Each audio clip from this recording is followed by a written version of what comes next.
बिस्मिल्लाहिर्रहमानिर्रहीम। अस्सलाम वालेकुम स्टूडेंट्स। तो हम सीख रहे हैं क्लास साइंस, इसके चैप्टर नंबर 1 हम सीख चुके हैं। आज के इस वीडियो में हम सीखेंगे चैप्टर नंबर 2। तो वीडियो शुरू करने से पहले आपसे एक रिक्वेस्ट है कि हमारे चैनल को सब्सक्राइब कीजिए, अगर नहीं किया है तो। अगर वीडियो पसंद आए तो लाइक ज़रूर कीजिएगा। इसके अलावा बाकी वीडियोस आपको लिंक डिस्क्रिप्शन में मिल जाएंगे, आप वहां क्लिक करके वो भी देख सकते हैं। ठीक, तो शुरू करते हैं। सबसे पहले समझते हैं रिस्पायरेशन का मतलब क्या होते हैं। तो अगर हम देखेंगे तो हमारे जितने भी जानदार हैं ना, उन सबको एनर्जी की ज़रूरत होती है काम करने के लिए, आगे पीछे मूवमेंट करने के लिए यकीनन एनर्जी की ज़रूरत होती है। तो ये जो एनर्जी है वो रिलीज होने का जो प्रोसेस है उससे कहा जाता है रिस्पायरेशन। तो ये एनर्जी कहाँ से हासिल करते हैं? खुराक से हासिल करते हैं। फूड से जो हम एनर्जी हासिल करते हैं ना, उससे एनर्जी हासिल करते हैं, उसके प्रोसेस को कहा जाता है रिस्पायरेशन। समझ गए? तो ये जो रिस्पायरेशन है ये कहाँ पे होते हैं? सेल्स के अंदर जो ये प्रोसेस है वो होते रहते हैं। तो सेल के अंदर अगर हो तो इसे कहा जाता है सेलुलर रेस्पायरेशन कहा जाता है। तो जो सेलुलर रेस्पायरेशन है ये दो तरह के होते हैं। एक होते हैं एरोबिक और दूसरा होते हैं एनारोबिक। तो एरोबिक में क्या होते हैं और एनारोबिक में क्या होते हैं? तो सेल के अंदर अगर ऑक्सीजन मौजूद हो, अगर वहाँ पे अवेलेबल हो ना, तो वो क्या करते हैं? एनर्जी को रिलीज करते हैं। तो किसकी मदद से? ग्लूकोज और ऑक्सीजन रिएक्ट करके ना, ग्लूकोज आपने पूरा लिखना है, ग्लूकोज और ऑक्सीजन रिएक्ट करके यहाँ से हमें क्या मिलते हैं? एनर्जी मिलते हैं। तो अगर ऑक्सीजन मौजूद हो तो वहाँ से एनर्जी मिलेंगे। तो इस प्रोसेस को एरोबिक कहा जाता है। लेकिन अगर सेल के अंदर ऑक्सीजन मौजूद नहीं हो, ऑक्सीजन इज नॉट अवेलेबल नहीं होना, तो फिर क्या होंगे? फिर वहाँ जो है ना टेम्परेली थोड़ा सा वहाँ से एनर्जी रिलीज होंगे, बहुत ही कम मकदार में। तो ये जो प्रोसेस है इसे कहा जाता है एनाएरोबिक रेस्पायरेशन। ठीक, तो आपने इन दोनों को याद रखना है कि अगर सेल के अंदर ऑक्सीजन मौजूद हो तो वहाँ से ग्लूकोज और ऑक्सीजन रिएक्ट करके बहुत ज़्यादा मकदार में आपको एनर्जी मिलेंगे, बहुत ज़्यादा हाई लेवल में। लेकिन अगर वहाँ ऑक्सीजन मौजूद नहीं हो तो फिर कम मकदार में आपको वहाँ से एनर्जी मिलेंगे। तो इस अमल को एनाएरोबिक कहा जाता है, इसको एरोबिक कहा जाता है प्रोसेस। ठीक, एरोबिक रेस्पिरेशन और एनाएरोबिक रेस्पिरेशन। इसके बाद आते हैं ह्यूमन जो ऑर्गन सिस्टम है। जैसे कि हमने पिछले क्लासेस में सीखा था कि बेसिक जो यूनिट है वो है सेल है। इसके बाद ग्रुप ऑफ सेल टिश्यू बनते हैं, ग्रुप ऑफ टिश्यू ऑर्गन बनते हैं, ग्रुप ऑफ ऑर्गन सिस्टम बनते हैं। इसके बाद ऑर्गेनिज्म बनते हैं, एक जानदार बनते हैं जो हरकत करते हैं एक जगह से दूसरी जगह। इसी तरह माइक्रो जो ऑर्गेनिज्म है उसमें एक सेल भी हो सकते हैं। ठीक, तो इनमें से दो टॉपिक्स को हम यहाँ डिस्कस करेंगे। पहला है आपके पास रेस्पिरेटरी सिस्टम और दूसरा है सर्कुलेटरी सिस्टम। तो इन दोनों को हम थोड़ा बहुत समझने की कोशिश करते हैं। तो रेस्पिरेटरी जो सिस्टम है ना, इसमें क्या होते हैं कि हमारे बॉडी के अंदर और बाहर जो ब्रीथिंग का सिस्टम है, जो हम अमल करते हैं, सांस लेते हैं और सांस को खारिज करते हैं, इस अमल को इसको कहा जाता है रेस्पिरेटरी सिस्टम। तो इसमें क्या होते हैं कि हमारे बॉडी के अंदर गैस हम लेते हैं, ऑक्सीजन लेते हैं ना, और हम क्या करते हैं? कार्बन डाइऑक्साइड को खारिज कर देते हैं। तो इस निज़ाम को, इस सिस्टम को कहा जाता है रेस्पिरेटरी सिस्टम। तो इसमें लंग्स और जो वाइन पाइप है वो हमने पिछले क्लास में सीखा था, ये दोनों ऑर्गन काम करते हैं। तो इस क्लास में हम मज़ीद इसके बारे में सीखेंगे। तो यहाँ पे जो आपको पिक्चर नज़र आ रहे हैं उसमें अगर आप देखेंगे तो रेस्पिरेटरी सिस्टम किस तरह काम करते हैं वो आपको नज़र आएंगे। तो सबसे पहले ये जो सांस लेते हैं हम किसकी मदद से लेते हैं? हमारे नाक के जो दो सुराख है ना, वहाँ से हम हवा को बॉडी के अंदर लेते हैं। तो वहाँ से जाने के बाद वो नेसल कैविटी की तरफ जाते हैं। वहाँ क्या होते हैं? साफ होके जो हवा है ना वो साफ होके फिर वो वॉइस बॉक्स में चला जाता है, फिर वो वाइन पाइप में, फिर यहाँ पे आपको नज़र आ रहे हैं 5-6 करके ब्रोंचिलियस और फिर लंग्स में चला जाता है। ठीक, फिर वो जाते हैं वहाँ से एल्वेली में। वहाँ पे क्या होते हैं, वो जो गैस है वो चेंज हो जाते हैं। तो हमने सीखा ऑक्सीजन कार्बन डाइऑक्साइड चेंज होते रहते हैं, तो वहाँ पे जो है ना वो एक्सचेंज होते हैं गैस। तो ये जो निज़ाम है इसे कहा जाता है रेस्पिरेटरी सिस्टम। समझ गए? तो आपने इनको याद रखना है। अगर हम इसमें देखेंगे तो जो दो लफ्ज़ है शॉर्ट क्वेश्चन में भी दिया हुआ है, रिस्पिरेटरी और ब्रीथिंग, ये दोनों सेम नहीं है। रिस्पिरेटरी क्या है, ब्रीथिंग क्या है, उसको हम वहाँ पे डिस्कस करेंगे। तो इसके बाद हम देखते हैं सर्कुलेटरी सिस्टम का मतलब क्या होते हैं।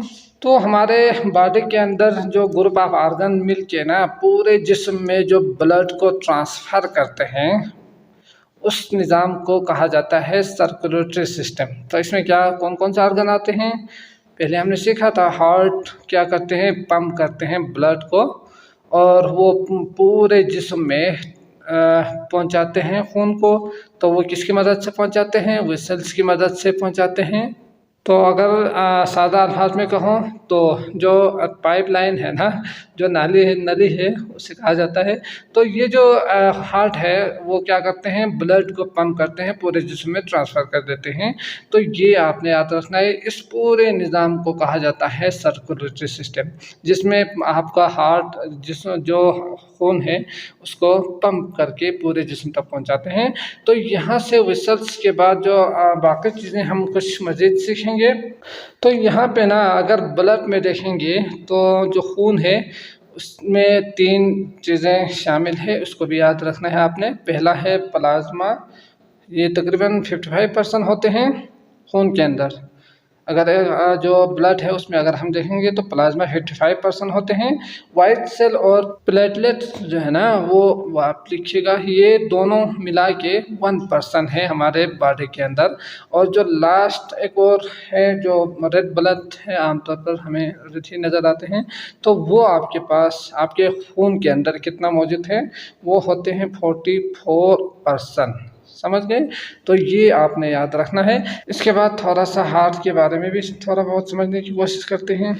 तो यहाँ पे जो हमें पिक्चर नज़र आ रहे हैं बुक में आपके मौजूद है, तो ये जो हार्ट है उसके दो पार्ट्स है, एक राइट साइड और एक लेफ़्ट साइड। तो यहाँ पे उस साइड से दिखाया हुआ है इसलिए ये राइट साइड और ये लेफ़्ट साइड होंगे। तो ये जो इसके दो अलग अलग जो हिस्से हैं, ऊपर वाला हिस्सा और नीचे वाला हिस्सा, तो ये क्या है, जो खून है वो बॉडी से लेते हैं और ये क्या है, ये डिस्ट्रीब्यूट करते हैं, तकसीम कर देते हैं। ये जो नीचे वाला जो हिस्सा है, तो ऊपर वाले को एंट्रेंस कहा जाता है, नीचे वाले को वेंट्रिकल कहा जाता है। तो ये दोनों आपने याद रखना है। अब ये जो साइट है ये वाला, ये क्या करते हैं, हमारे जिस्म से पंप को लेते हैं, लेने के बाद ये क्या करते हैं, लंग्स को ट्रांसफ़र कर देते हैं। लंग्स ये दोबारा यहाँ पे आते हैं लेफ़्ट साइड पे, और फिर क्या होते हैं, ये पंप करके पूरे जिस्म में, हमारे पूरे बॉडी में क्या करते हैं, जिस्म को पहुँचाते हैं।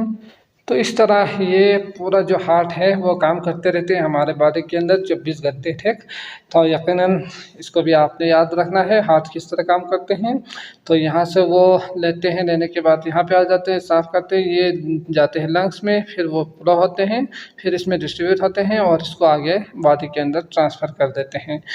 तो ये था हमारा इंट्रो। अब आते हैं एक्सरसाइज की तरफ और एमसीक्यूज को समझने की कोशिश करते हैं। क्वेश्चन नंबर ए है MCQs, choose the correct question. तो सही जवाब का आपने इंतखाब कर देना है। A team of climbers was climbing a high mountain. तो एक बहुत बड़ा पहाड़ है, वहाँ पे वो एक टीम जाते हैं, क्लाइंबर जो पहाड़ों पे चलने वाले लोग हैं वो क्लाइंब पर करते हैं a high mountain. When they reach near top, जब वो टॉप के करीब पहुँचते हैं ना, तो they felt difficulty in breathing. अब वो सांस लेने में उससे तकलीफ हो रही है, मुश्किलात पेश आ रहे हैं।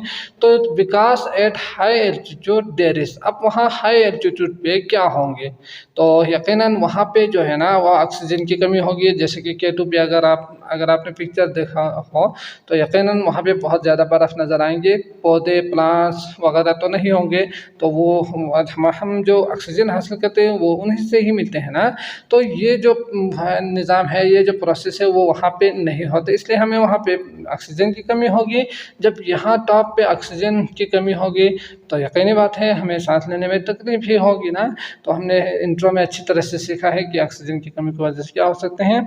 तो यहाँ पे पाते हैं मोर ऑक्सीजन लेस ऑक्सीजन, बाकी टेम्परेचर। तो यहाँ लेस ऑक्सीजन की वजह से क्या होते हैं, ब्रीथिंग में मसला हो सकते हैं। ऑक्सीजन कमी हो ऑक्सीजन की तो यकीनन लेस होंगे। The exchange of substances between blood and body cell can take place at the, तो ब्लड और बॉडी सेल्स के जो एक्सचेंज है सब्सटेंस के वो कहाँ पे होते हैं, तो यहाँ पे कैपिलरीज में ये क्या होते हैं, एक्सचेंज होते हैं। तो इसको आपने टिक कर देना है, ठीक। तो बाकी हमने हार्ट में अभी देखा आर्टरीज वेंस, तो ये यहाँ पे तो नहीं होते हैं ना ये तीनों में। तो आपने लास्ट जो चांस है वो ये इसी को आपने चूज कर देना है। अगला है person affected with anaemia looks play pale and feel tired. तो एक बंदा जो जिसको अगर एनीमिया का मसला होना तो वो बहुत ज़्यादा टायर्ड फील करेंगे। अब all his body cells are getting, अब उसका जो सेल्स है ना वो क्या होंगे, लेस फूड होंगे, खुराक की कमी होगी, ऑक्सीजन की कमी होगी, वाटर की कमी होगी, कार्बन डाइऑक्साइड की कमी होगी। तो अगर ये हो तो यकीनन हमें पहले भी सीखा है कि ऑक्सीजन की अगर कमी हो तो फिर ये हो सकते हैं, उससे असर हो सकते हैं। तो आपने लेस ऑक्सीजन भी टिक कर देना है।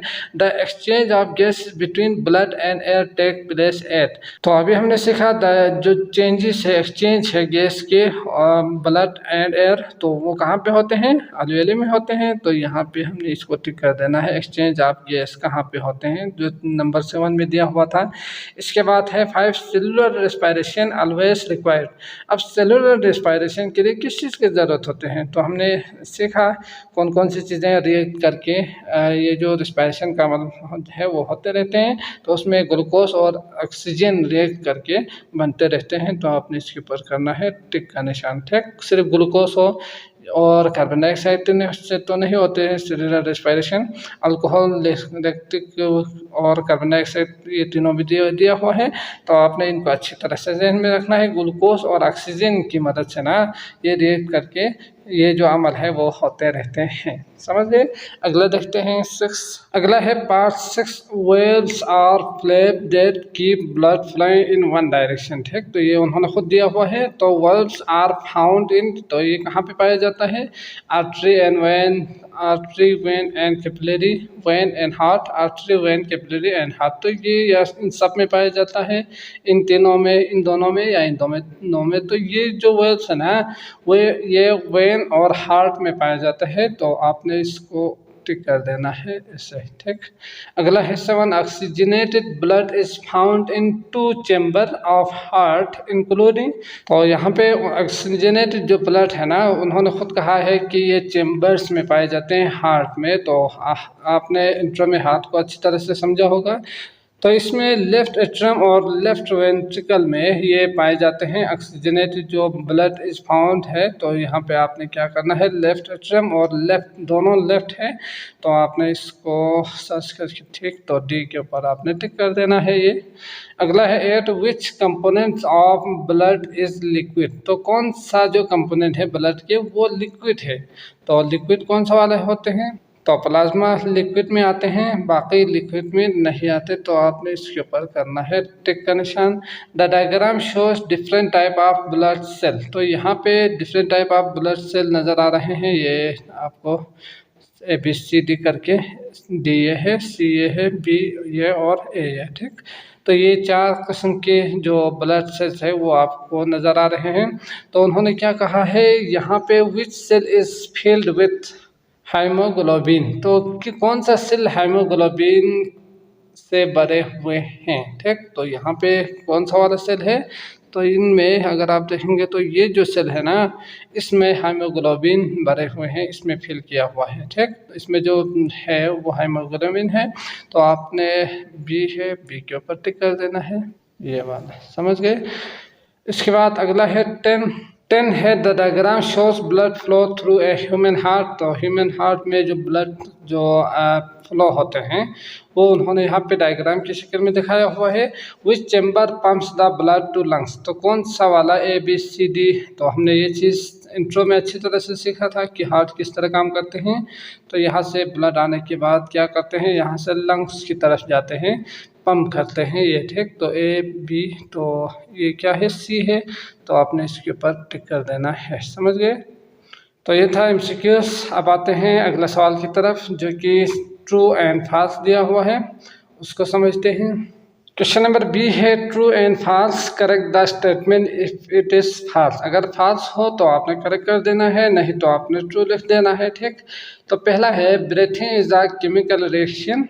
तो यहाँ पे ब्रीथिंग का जो अमल है वो केमिकल रिएक्शन है, कहा है। तो यकीनन केमिकल रिएक्शन तो नहीं है ना, हमने इंट्रो में सीखा था फिजिकल रिएक्शन है ये ब्रीथिंग, अमली तौर पर होते रहते हैं।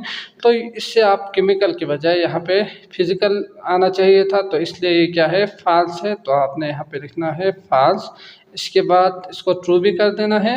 तो ब्रीथिंग इज अ फिजिकल लिखना है यहाँ पे, तो आप लिख सकते हो। तो मैं यहाँ पे सिर्फ फिजिकल ही लिख के छोड़ूंगा। Breathing is a physical reaction and cellular respiration is a physical process. तो आप यहाँ पे देख सकते हैं कि सेलुलर जो रेस्पिरेशन है वो फिजिकल प्रोसेस है। तो ये बायोकेमिकल प्रोसेस है, ना कि फिजिकल, ठीक। तो यहाँ पे आप लिखेंगे बायोकेमिकल, ये आप लिख सकते हो। तो यहाँ पे आप क्या लिखेंगे, ब्रीथिंग इज द केमिकल के बजाय breathing is the physical reaction and cellular respiration is the biochemical process, समझ गए। अगला है two blood clotting requires platelets in the blood. तो यकीनन इसके लिए यही चीज़ रिक्वायर्ड होते हैं, प्लेटलेट्स की। तो इसको आपने करना है ट्रू लिख देना है, इसको कुछ करने की ज़रूरत नहीं है। तीसरा है anaerobic respiration releases large amount of energy. तो यहाँ पे इंट्रो में हमने अच्छी तरह से सीखा था कि एनारोबिक नहीं है, बल्कि क्या है, एरोबिक जो है ना वो उसका जो रेस्पिरेशन है वो बहुत ज़्यादा एनर्जी रिलीज करते हैं। तो यहाँ पे एनारोबिक है, इसका मतलब ये फॉल्स है, हमें इसको ट्रू कर देना है। तो यहाँ पे आप इसके बजाय क्या लिखना है, एरोबिक लिख देना है यहाँ पे इस तरह। Aerobic respiration release large amount of energy, यहाँ पे आप इसको कॉपी कर देंगे, समझ गए। इसको कैपिटल में लिखिएगा। अगला है thick walls of alveoli help in the exchange of gases. अब यहाँ पे लफ्ज़ गलत लिखा हुआ है थिक, तो ये थिन है। तो आपने इसको क्या करना है, थिन कर देना है, फास्ट लिखना है पहले, इसके बाद walls of alveoli helps in the exchange of gases लिख देना है। 5 है most veins carry blood rich with oxygen and food. तो यहाँ पे जो मोस्ट वेन्स है ना वो कैरी ब्लड करते हैं rich with oxygen and food. तो यहाँ पे ब्लड नहीं है बल्कि क्या है, डीऑक्सीनेटेड ब्लड है। तो आपने यहाँ पे सिर्फ ब्लड नहीं लिखना है बल्कि डीऑक्सीनेटेड ब्लड लिखना है। तो यहाँ आपने फास्ट लिखने के बाद करेक्शन में most veins carry deoxygenated blood rich with oxygen and food ये लिख देना है यहाँ, समझ गए। तो आई होप आप इसे लिख पाएंगे। तो अब आते हैं शॉर्ट क्वेश्चन की तरफ और इसको समझते हैं। तो question number C short questions, उसके पार्ट 1 है can cells survive without energy. तो क्या सेल्स जो है ना वो एनर्जी के बगैर वो जिंदा रह सकते हैं। तो हरगिज़ नहीं, क्योंकि आप जानते ही हैं कि जितने भी जिंदा जानदार है उन सब का बेसिक जो यूनिट है स्ट्रक्चर का वो तो सेल्स होते हैं। जब तक कि सेल को एनर्जी नहीं मिलेंगे ना उस वक्त तक वो सेल कभी भी सर्वाइव नहीं कर पाएंगे, वो जिंदा नहीं रहेंगे। तो इसके आंसर में आप लिख सकते हैं नो सेल, आंसर पूरा लिखिएगा, no cell can not survive without energy, क्योंकि एनर्जी सब जानदारों के लिए, जितने भी जानदार हैं उनके लिए ज़रूरी होते हैं, समझ गए। तो आप इसके आंसर में लिखेंगे no cells can not survive without energy because energy is essential for the survival of every living cells, ठीक। मतलब क्या हुआ कि सेल जिंदा नहीं रहते, वो कभी भी नहीं बचेंगे विदाउट एनर्जी, एनर्जी के बगैर, बिकॉज एनर्जी ज़रूरी होते हैं for the survival of every living sales. तो हर जो लिविंग सेल्स है ना उसके लिए ये चीज़ ज़रूरी होती है। अगला देखते हैं क्वेश्चन नंबर 2 है अगला है question number 2, arrange these words in such a way as to show how oxygen from air reaches into your blood. तो यहाँ पे जो ऑक्सीजन है वो आपके ब्लड तक किस तरह पहुँचते हैं उसको आपने क्या करना है, यहाँ से तरतीब से लिखना है, अरेंज कर देना है इन अल्फाज को। तो यहाँ हमने सीखा था कि वह जो हार्ट है उसमें कौन कौन से जो रास्ते हैं वे से उसको हमने यहाँ पे तरतीब से लिखना है। ठीक, तो यहाँ पे दिया हुआ है nasals cavity, bronchioles, blood capillaries, air, alveoli, bronchi, nostril, trachea. तो इनको आपने क्या करना है, तरतीब से लिखना है। समझ गए? तो जैसे कि आप जानते ही हैं कि ऑक्सीजन जो है वो कहाँ से हम लेते हैं, एयर से लेते हैं। इसके बाद अगर आप इस पिक्चर में देखेंगे तो आपको सारी चीज़ें समझ में आ जाएंगे। तो एयर के बाद नोस्ट्रिल्स, फिर इसके बाद नसल कैविटी, ठीक, इसके बाद वाइन पाइप यानी ट्रेचिया, समझ गए। इसके बाद यहाँ पे ब्रोंची, ब्रोंचियलिस, फिर इसके बाद अल्वियोली, फिर ब्लड कैपिलरीज में चला जाता है वो। ठीक, तो इस तरह ये जो प्रोसेस है ये इस तरह अरेंज होंगे। अगला देखते हैं, क्वेश्चन नंबर 3 है आपके पास। तो क्वेश्चन नंबर 3 है, which substances are transported by bloods. तो ब्लड्स के जरिए जो ट्रांसपोर्ट होते हैं जो चीज़ें वो क्या कौन कौन सा है, तो ब्लड्स में क्या क्या चीज़ें मौजूद है वही लिखना है ना। तो गैसेस, ऑक्सीजन, गैसेस में दो चीज़ें, ऑक्सीजन और कार्बन डाइऑक्साइड, और इसके बाद न्यूट्रिएंट्स है, वेस्ट प्रोडक्ट है, ये क्या करते हैं, वो तमाम सब्सटेंस है जो ट्रांसपोर्ट करते हैं बाय ब्लड्स। ठीक, तो आपने इसी को लिखना है। अगला है क्वेश्चन नंबर 4, डिफ्रेंशिएट बिटवीन। तो इसमें दो दिया हुआ है, पहला है आर्टरी एंड वेंस। तो इसमें क्या डिफ्रेंशिएट है, तो ये आर्टरी क्या करते हैं, ये ब्लड वेसल्स को हार्ट से दूर कर देते हैं, मतलब बाहर भेज देते हैं, हमारे पूरे जिस्म तक वो सप्लाई करते हैं, पहुंचाते हैं। और जबकि वेंस जो ब्लड वेसल्स है वो हार्ट की तरफ वापस लाते हैं जो खून है ना ब्लड वेसल से उसको। और दूसरा आप इसमें जो थे वाल है आर्टरी का, जो दीवार है वो थिक मस्कुलर होते हैं, समझ गए, मतलब मोटा होते हैं बनिस्बत वेंस के। अगर वेंस की जो वाल है अगर वो उसको देखेंगे तो ये बनिस्बत इसके पतली होती है। तो आपने ये लिखना है, आप ये लिख सकते हैं। तो इसके अलावा और भी है, जैसे कि ये जो आर्टरी है वो क्या करते हैं, ब्लड को पुश करते हैं, आर्टरीज की तरफ लेकर जाते हैं। तो आर्टरीज तक वो पुश कर देते हैं और इसमें बैकवर्ड करते हैं, फ्लो करते हैं ब्लड्स। तो ये बहुत कुछ आप लिख सकते हैं इसमें। तो यही 3 चीज़ें हम इसमें लिखेंगे। ठीक, तो आप लिख के मैं दोबारा समझाऊंगा अभी। तो सवाल था आपके पास, differentiate between artery and vein. तो आपने यहाँ पे डिफ्रेंशिएट भी लिखना है। ठीक, तो वो भी आप लिखिएगा, डिफ्रेंशिएट। आर्टरीज में आप क्या लिखेंगे, arteries are blood vessels that carry blood away from the heart to other part of your body. तो ये क्या करते हैं, ब्लड वेसल्स से जो आपके जिस्म के बाकी जो हिस्से हैं ना वहाँ तक ब्लड को पहुँचाते हैं। Veins are the blood vessel that takes blood. आप इसमें क्या होते हैं, वेन्स क्या करते हैं, ब्लड को टेक करते हैं from cells back to the heart, heart की तरफ वापस। They have thick muscular walls. तो इसके जो वाल्स है ना वो मोटी होती है यकीनन इसके निस्बत। Veins have thinner walls than the arteries. तो यकीनन इससे पतली होती है। Heart pushes blood into arteries. Veins have walls to avoid backward flow of blood. तो हार्ट क्या करते हैं, ब्लड को आर्टरीज की तरफ क्या पुश कर देते हैं। और veins have walls to avoid backward flow of blood. तो आपने ये सब लिखना है डिफ्रेंशिएट में। इसके अलावा भी अगर लिखना चाहो तो और भी बुक में दिया हुआ है। तो डिफरेंस जो है ना वो यही है कि ये इसमें ये होते हैं और इसमें वेंस में ये। तो अगला देखते हैं, पार्ट 2 है आपके पास। तो 4 का पार्ट 2 एट्रम और वर्टिकल्स का आपने डिफरेंस लिखना है। तो एट्रम्स लिखने के बाद यहाँ से एक लाइन ड्रा करें। ठीक, एट्रम लिखने के बाद ब्लड रिसीविंग पार्ट, ये तो ब्लड रिसीव करते हैं, ये तो आप जानते ही, हमने सीखा था। ब्लड डिस्ट्रीब्यूटेड पार्ट है ये, और इसके बाद इसमें आप क्या लिखेंगे, लार्ज है बनिस्बत इसके, ये क्या है, लार्ज है, थिक वॉल है एंड पावरफुल है। शार्ट है, thin and less power than a drum, तो इससे ये क्या है, लेस पावर है, लेस शार्ट है, ठीक, मतलब शार्ट है। इसके अलावा और भी है बुक में, तो शार्ट क्वेश्चन आंसर है, यही काफ़ी होंगे। अगर आप लिखना चाहो तो pump blood out of the heart, ये रिसीव ब्लड, ये सारी चीज़ें भी आप लिख सकते हैं इन दोनों में, ठीक। अगला है क्वेश्चन नंबर 5, इसको देखते हैं। तो सवाल है आपके पास, how does the blood circulate around the body, ठीक, मतलब क्या है, हमारे जिस्म के अंदर जो है ना वो किस तरह सर्कुलेट करते हैं ब्लड। तो हमने सीखा भी था इंट्रो में, the system that moves blood through out body is called circulatory system कहा जाता है इसे। तो ये क्या है, द ब्लड सर्कुलेट करते हैं through a network of vessels, जो नस है उसकी मदद से, तो वो क्या करते हैं, सर्कुलेट करते हैं। अब वो एक जगह से दूसरी जगह मूव करने के लिए वेसल्स का सहारा लेते हैं, उसकी मदद से वो जाते हैं। एंड ट्रांसपोर्ट गैसेस, और ट्रांसपोर्ट गैसेस न्यूट्रिएंट है, वेस्ट है, हीट्स वगैरह है, तो ये क्या करते हैं, ट्रांसपोर्ट कर देते हैं। Heart pumps this blood through your blood vessels, ठीक, तो क्या करते हैं, आप वेसल्स में तो जाते ही है, लेकिन किस तरह वो आगे सफ़र करेंगे या ट्रेवल करेंगे या ट्रांसपोर्ट करेंगे, ठीक, तो वो हार्ट क्या करते हैं, पंप करते रहते हैं। तो ये चीज़ आपने याद रखना है, पंप करके ना पूरे आपके जिस्म में वो खून पहुँचाते हैं, तो आपने यही लिखना है, ठीक।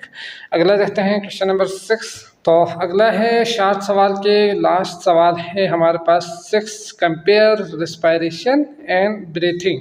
अब आपने क्या करना है, रिस्पायरेशन और ब्रीथिंग को कंपेयर कर देना है, जो कि बुक में अच्छी तरह लिख के शो किया हुआ है, तो यकीनन इसको कॉपी में लिखने की ज़रूरत नहीं होनी चाहिए। तो ब्रीथिंग का मतलब क्या होते हैं, सांस लेने का जो अमल है ना उसे ब्रीथिंग कहा जाता है, तो इसमें सेल्स इन्वॉल्व नहीं होते, ये सारी चीज़ें आपने याद रखना है। रिस्पायरेशन में जो ये प्रोसेस है, पूरा जो निज़ाम है उसे रिस्पायरेशन कहा जाता है। एनर्जी रिलीज नहीं होती ब्रीथिंग में, जबकि रिस्पायरेशन का जो अमल है उसमें एनर्जी रिलीज होते हैं ऑक्सीजन और ग्लूकोज की मदद से, ये हमने इंट्रो में सीखा था। तो ब्रीथिंग में it takes place outside the cell, ये सेल से बाहर ये ब्रीथिंग का अमल है ना वो होते हैं, जबकि ये सेल के अंदर ही ये सारी चीज़ें होते हैं। तो ये भी हमने सीखा था इंट्रो में कि सेल के अंदर 2 तरह के रिस्पायरेशन हमने सीखा था। एंजाइम्स आर नॉट इन्वॉल्व, तो ये इसमें एंजाइम्स इन्वॉल्व नहीं होते, इसमें रेस्पिरेटरी एंजाइम्स आर इन्वॉल्व होते हैं इसके अंदर, ठीक। तो आपने ये याद रखना है, इसको लिखना है अच्छी तरह खूबसूरत करके, ठीक। तो मैं उम्मीद करता हूँ आपको ये लेक्चर अच्छी तरह से समझ में आ चुका होगा। अगर आए हैं तो लाइक कीजिएगा, इससे मेरी हौसला अफजाई होगी, और बाकी वीडियो जो आपको वक्त पे मिलते रहेंगे। अगले वीडियो आपको डिस्क्रिप्शन में मिल जाएंगे, आप वहाँ क्लिक करके और भी देख सकते हैं। तो उस वक्त तक के लिए मुझे इजाज़त दीजिएगा, अल्लाह हाफिज़।